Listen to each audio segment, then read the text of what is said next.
friends, and welcome to a new video. How are you doing? Welcome and welcome. My name is Mecca. I live in the south of England. I grow most of my vegetables. But once upon a time, I was diagnosed with chronic fatigue, fibromyalgia and pain. In this video series, I will be sharing my anti-inflammatory foods, foods that I use to fight inflammation and improve my health. Now, this is obviously not medical advice. This is what I do, and I'm sharing with you for those of you that always ask me, what do you eat in this? So today we are making a Nigerian staple, but with a little bit of a twist. So growing up, we ate these. Now, these are plantains. You see, these are not bananas. These are bananas, and these are plantains. They are marked different. These are the plantains when they are ripe, and these are the ones when they are not ripe. You can eat them at different stages. Now, at this stage, the sugar content is lower, obviously. So this is actually a better stage to eat your plantains. Eating these ripe ones and actually spike your sugars. However, these don't taste really good. So as a child, I did not like eating green plantains in a pottage form. So what our parents used to do, we add some of these to sweeten it up. And so we called it plantain pottage. Today's one though, we are not using the ripe ones. There's nothing wrong with them, but eating them in a huge amount could actually be inflammatory, okay? Now, this is why we are adding pumpkins, okay? So you don't always have to use this pumpkin. You can use any kind of squash. We all know squashes are quite low carb, so they will sweeten your meals without adding the high carbohydrate content. So this is a crown prince squash. These are the ones I grew, and this is actually the last ones from last year, and this is a butternut squash. Today we'll be using the crown prince. Butternut squash is actually sweeter, but crown prince is also sweetening. It imparts a creaminess to this meal and also gives you all the anti-inflammatory properties and beta carotene that you get from your pumpkin. So we're gonna start. Let's give this a wash.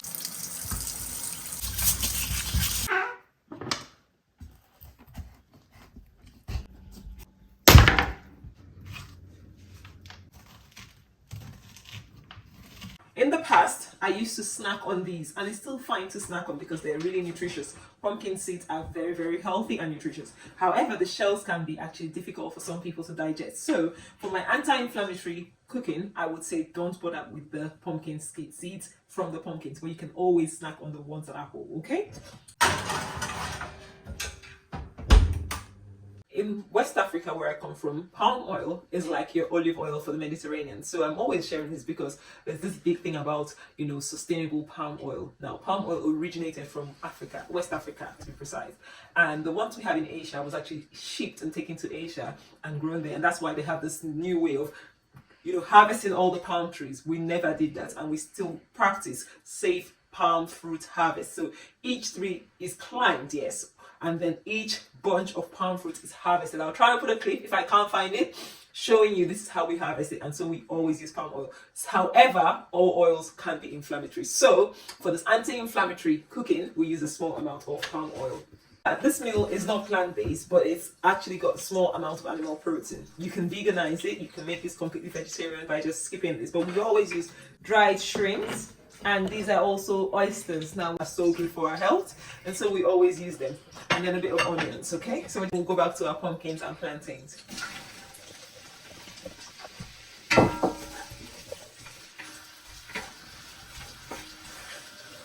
Now let's check on our pumpkins. They have cooked and they are cold now, and we can actually handle them. These pumpkins are absolutely delicious eaten on their own. I remember eating them as a child. Yeah, we ate, it wasn't obviously crown prince, but we ate them growing up. So anyway, why I like making a big batch like this is I can freeze it and use them when I need them, but you can just have them as a good, delicious snack. So I'm gonna mash a good amount, and then the rest will be in my freezer. So half of it will be used. Now this is depending on how much you are cooking. I am cooking a big batch of pumpkins, so that's the reason. Once your onions have sauteed nice and translucent, now you can add your other ingredients and you let this cook. And then you can also go ahead and add some salt to taste.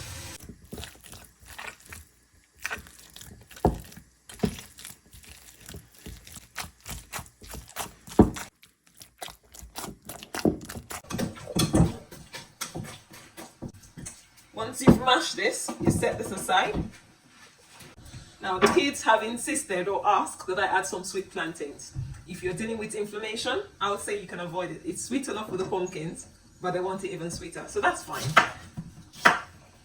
If you don't know how to peel green plantains, come and I'll show you a secret. Guys, I peeled so many of these growing up. We had them in the backyard growing. So you can imagine we harvest a bunch and we had to eat them green. Back then we thought we were suffering because eating green plantains are not tasty. You see, the children don't like it. But it was so nourishing. We were actually getting the best out of plantains. So now this is how you peel them. Cut a slit and then you just go with your knife like so. Okay? You do that. Right, because when they are green, they are difficult to peel. You go onto the other side, you do another thin slit. You don't go too deep, you just cut in the skin. And then you're taking your knife and just lifting the edges off. I'll show you the difference this makes, okay? So, let me show you one that I haven't done that, and this one. So we'll do this. And another problem with these is the sap can be really sticky and it could stain all your fingers. So this is the one I haven't done that to. I'm just going to cut this and try peel it. Look, impossible, okay? Whereas this one, I just put my finger. Can you see that? And you hardly get the breaks because that has helped make a difference to opening it up. So that's the secret to peeling green plantains. If you've never tried this method, try and let me know. So you just go that way. It's a bit time consuming, but it's quicker. So for me, I find trying to make my job easier. So when I say time consuming and quicker, that's like an oxymoron, right? But you get what I mean, because it makes the ultimate job quicker because you're not struggling and you don't have all your fingers stained with the sap. So you just use the spatula. My fingers are already stained. Use the spat and you peel. The spat of your thumb just peels it. Do you see that? And you do it both sides because you've lifted it a bit with a knife. It's easier. Anyway, let me not digress. So we're going to peel these and chop them finely. So I'm going to share with you how we should chop them. Nice and thin. Another secret as well. These are pro tips I'm sharing, guys. I've been cooking for over 30 odd years.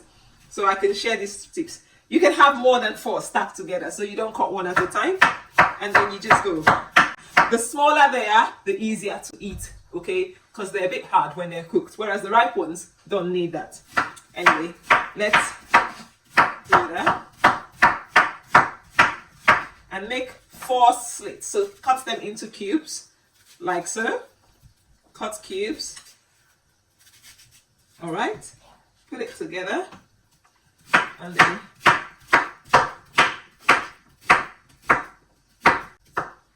plantains now are accessible in most parts of the world, so that is really good because they are grown in South America and also Africa. Apparently they actually originated from South America. So we'll go ahead and do that to the lot. And now we'll go into our pot and we're going to put in our pumpkins. Okay, so now these has been cooking for about 10 to 15 minutes, mostly stir frying. We're going to go ahead and add in our pumpkins.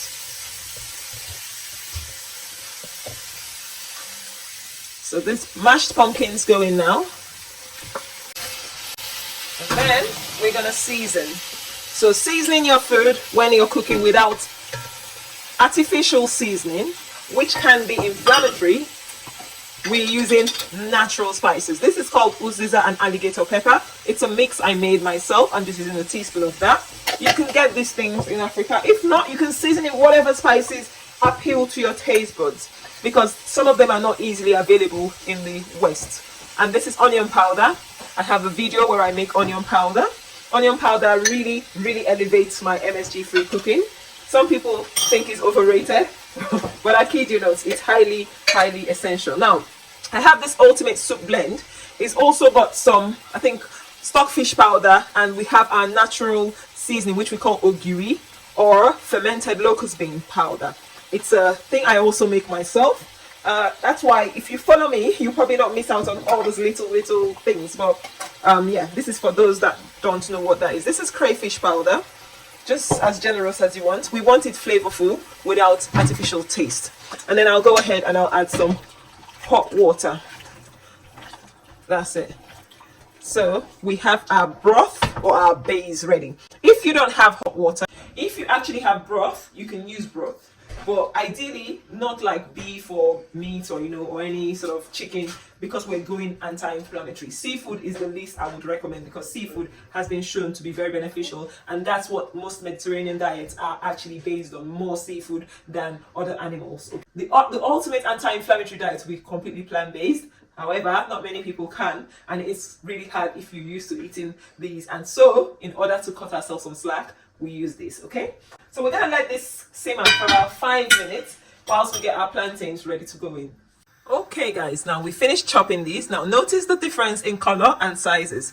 These ones are a little bit bigger. If you have little ones, add some ripe ones, and these are the green ones. Now let's go and look at our pots. Let's see. Ooh la la, looks good.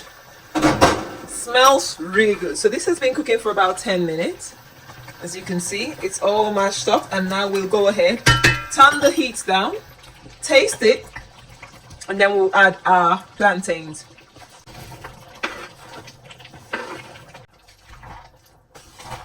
You can add a little bit more water. You don't want it too runny, but you also need some water to cook it.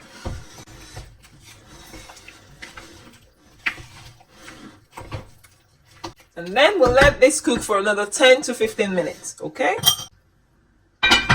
Right guys, we've almost finished. Guys, have you given us a thumbs up? Please stop and give us a thumbs up, and also leave a comment. Let me know what you think, what your thoughts are. So we're gonna do the finishing now.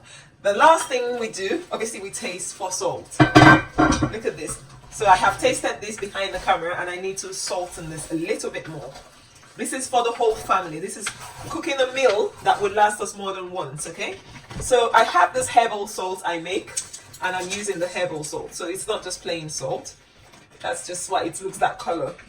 And add 1 teaspoon. So this salt is obviously, because it's not plain salt, it's not that salty. It's actually made from the Celtic. So this is a Celtic salt that is used as the base with my herbs.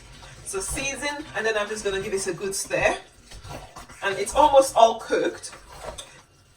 Now, in Nigeria, we add green vegetables of any kind, which the most common ones we used growing up was ugu, but you can use whatever. So I've got bitter leaves. Bitter leaves are very bitter leaves, like they're cold, and they have to be washed. Obviously, some of the bitter taste is taken out, but it still has some of the benefits of the bitter taste. So we add a bit of that, and then I am garnishing with spring onions. This is entirely optional. I just have a lot of it in the garden this time of the year, so I add it to almost everything. You don't have to. And then we have some smoked fish, which I just put a few clips on how I smoke this. I do this at home. I have a video on how I do it, but I processed this today for like my cooking. So it's mackerel. Mackerel is good fish, but you see, I haven't added like tons of animal protein, and like I did say earlier, we're using mostly plants. So give this a good stir, and then just let everything cook for 5 more minutes, and food is ready to be served. Guys, this looks so good.